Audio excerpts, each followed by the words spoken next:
Times front page has this report on the Greek Prime Minister winning a vote of confidence to implement drastic austerity measures. It paves the way for the IMF's €12 billion rescue loan to be released. A first but crucial step needed to avoid a default on its debt repayments. The BBC's Tim Wilcox is in Athens. While the Eurozone might see this as Greece stepping back from the abyss and taking a very important step, the thousands of protesters outside Parliament last night were absolutely furious about this. They were screaming and shouting at the parliamentarians inside, "We have no confidence in you at all." Now he has to go back to Parliament and he has to get his package of austerity measures passed. That's €28 billion worth of austerity measures. That's on top of the austerity measures that are already in place.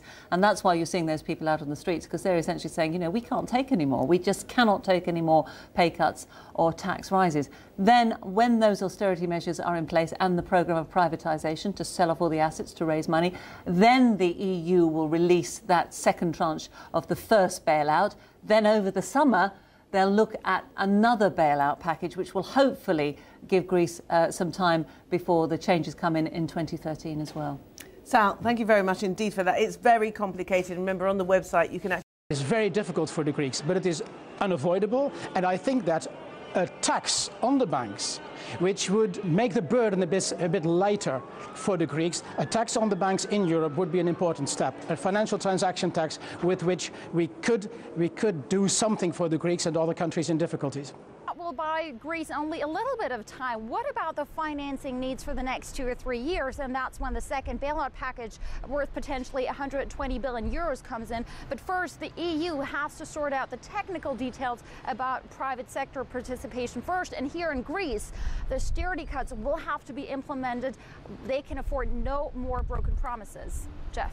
Thank you very much for that, Carolyn. We'll come back to the Greek story, of course, and keep you in touch with Carolyn throughout the morning here. Edmund Shing, then, Head of European Equities at Barclays Capital. And Edmund, do you still think people should be buying European equities?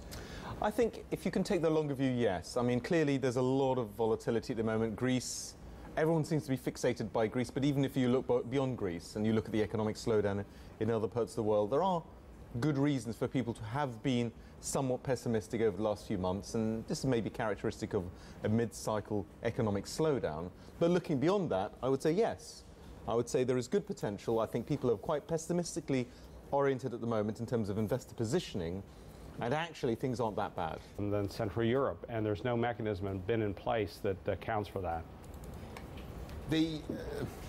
I mean, when the bloc was established and the currency union was created, there were certain rules of membership that were established. Those rules of membership were created without any significant punishments for transgressors, and we saw a continued fudging when countries breached the deficit requirements. Is there, do you think at this point, any need for us to be focusing equally on structural adjustments to the Euro bloc alongside this putting out the fire with Greek debt, which is a very short-term issue? You're absolutely right, Jeff. There's no doubt about it. This is a bold development, the euro. It's an internationally important, globally important, historically important development. But like any new thing developed by humankind, you've got to have some flexibility in the joints, and we're learning as we go. Just simply punishing the Greek is just wrong. We've got to really show more regulatory flexibility for sure. Gene, don't you think that at the end of the day, we in Europe have to bite the bullet? I mean, when I look at the US or I look at Canada, 2 federal states, there is an explicit system of fiscal transfer, which basically means that the rich states subsidize the poor states. And that's just how it is in the common currency regime. In Europe, haven't we just got to bite the bullets? And I'm afraid for Germany, it means the same old thing. They will have to bite the bullet sooner or later and say, look, this Greek problem is not going to get resolved tomorrow. They're going to need a lot of money for a lot of time, and we won't get all the money back. It's a fiscal transfer, pure and simple. We may not call it that in Europe, but that's what it effectively will have to become. Well, Edmund, you and Jeff have all the answers. I wish the government's got it. You do, at least as far as I can see. The fact of the matter is that's absolutely right. You do have to have this kind of transfer of wealth, knowledge, expertise. And of course, you've got inflexible labor markets, you've got different languages, and that kind of flexibility has to be built into a new system. This is a new order. But you're right, unless you have a truly national system, you have this federal system so rigid, it's not going to work. I know we're supposed to be asking you a question, but I want to ask you, what planet have you just arrived from? Because it's certainly not a planet anywhere near Germany, because otherwise you'd be seeing the press and the pressure that Frau Merkel is under as well.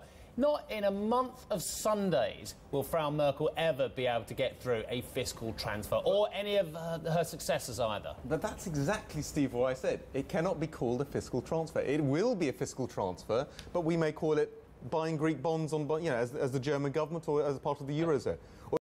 Trying to encourage them to stimulate their economy through perhaps even further assistance. And yet people will say you don't put debt upon debt upon debt if the country demonstrates no ability to pay. What do you think, though? Well, I think you need a two-handed approach, actually.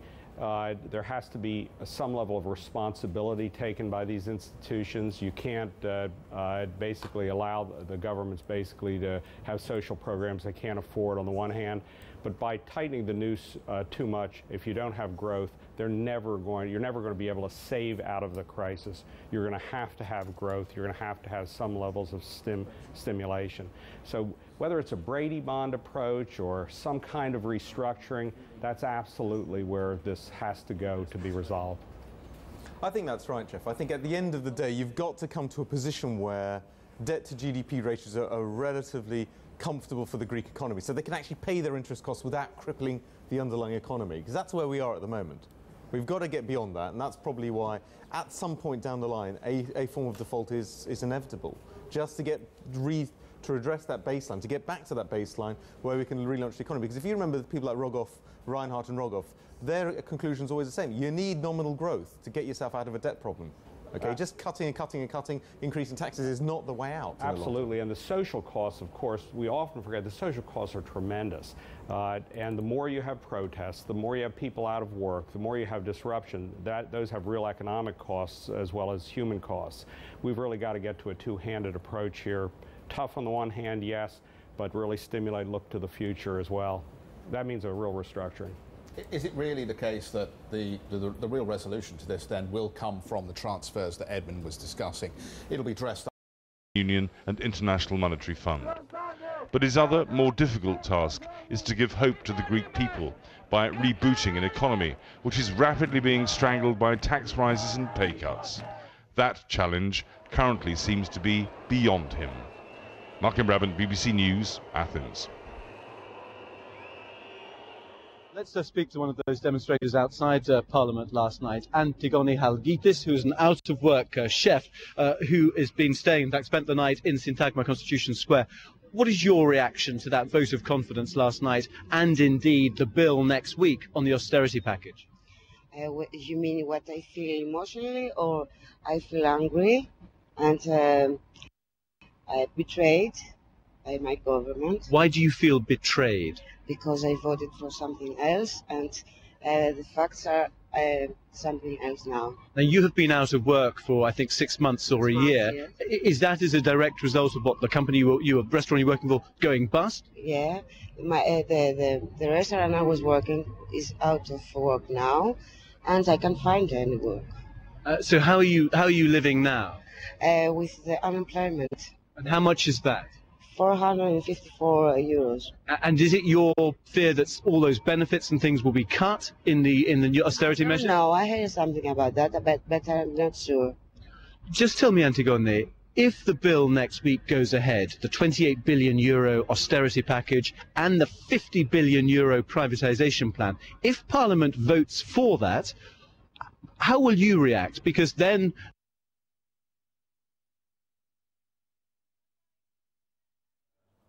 that will become law, and the We seem to be having a few problems with our connection to Tim there in Athens, but with me now is Sally Eden to look at some of the other implications.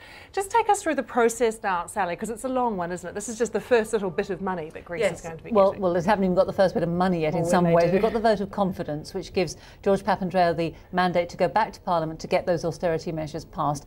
If he gets those austerity measures passed, then the EU and the IMF will release the second tranche of the first bailout, and that money will allow Greece to pay its immediate debt. Then over the summer, and it probably will take the entire summer, the EU and the IMF will meet again to discuss a second bailout package for Greece, and that could be another 100 million euros, which will essentially again give Greece the time in order to restructure their debts if necessary, and certainly get us through to 2013 when the rules change in terms about how the debt is restructured in the Eurozone as well. But essentially, the EU and the IMF will only release that second tranche of money if the austerity measures go through, that Greece proves that it is doing something to reduce its debt. And the protests turning violent. But protesters say the suffocating tear gas is nothing compared to the austerity measures that they feel are strangling their economy. The people are being refused their right to judge what policies are going to be implemented upon them. And, of course, the Greek government is an accomplice to this loss of popular sovereignty. I mean, we're not anymore, in the proper sense, a sovereign country. When the IMF can dictate policies, when the ECB and the European Union and the IMF, the so-called Troika, can come and say, listen, these are the measures you are going to implement. You are going to implement them whether you like it or not. We can say, in a way, we are facing a very peculiar form of dictatorship by the European Union, the European Central Bank and the IMF. Euro finance chiefs are desperate not to see the first Eurozone sovereign default, and there are rising concerns about the crisis that could trigger throughout Europe. I think there is a chance of a domino effect if Greece announces a default. And this is the problem, and this is the reason why the Europeans are helping Greece. But in fact, they are helping Greece because they don't want this domino effect and because they want to take all the resources of Greece. But with 16% of the Greek workforce unemployed and worsening economic conditions, here in Greece, the Eurozone dream, it seems, is over. If the government won't listen to the people's voice, the Athens will be full of people that they were uprising, and there will be a lot of violence in the streets. The people have said that when they're turning out onto the streets in their millions and the government continues to push ahead with the proposed measures, well, then they don't have democracy anymore. The government is trying to govern, but the people refuse to be governed in this way. Every day, that disconnect becomes more and more dangerous. But it's very peaceful up here above the rooftops in Athens, really a world away from what's been happening on the streets recently. The question a lot of people have been asking is just when will Greece reach boiling point? Well, anyone who was on the streets of Athens to witness that violence will know that it's already past that point. The question a lot of people are now asking is really how much further does this go? Sarah Firth, RT, Athens. Indeed, Sarah Firth was on the streets of Athens when violent protests hit the capital. You can read all about the revolt that's been engulfing Greece and her experiences in her blog. Women says it's actually banks who should be footing the bill. Nobody's happy actually in the Eurozone because we have had to save the banks, who are ultimately to blame for what has happened in the crisis of 2008, the financial crisis. The banks did something extremely wrong and did not save themselves. What we do need is make the Greeks understand, and I think most of them do understand, that you cannot live on with such a huge debt on your shoulders. You have to get out of it. Now, fortunately, the Greeks can raise much more taxes than they do now, and they started already last year. They raised 2% more taxes than they did the year before, from 37% GDP to 39% GDP, which is a huge increase in 1 year time. It is very harsh for the Greeks. It is very difficult for the Greeks, but it is unavoidable, and I think that a tax on the banks, which would make the burden a bit lighter for the Greeks, a tax on the banks in Europe would be an important step, a financial transaction tax with which we could do something for the Greeks and other countries in difficulties.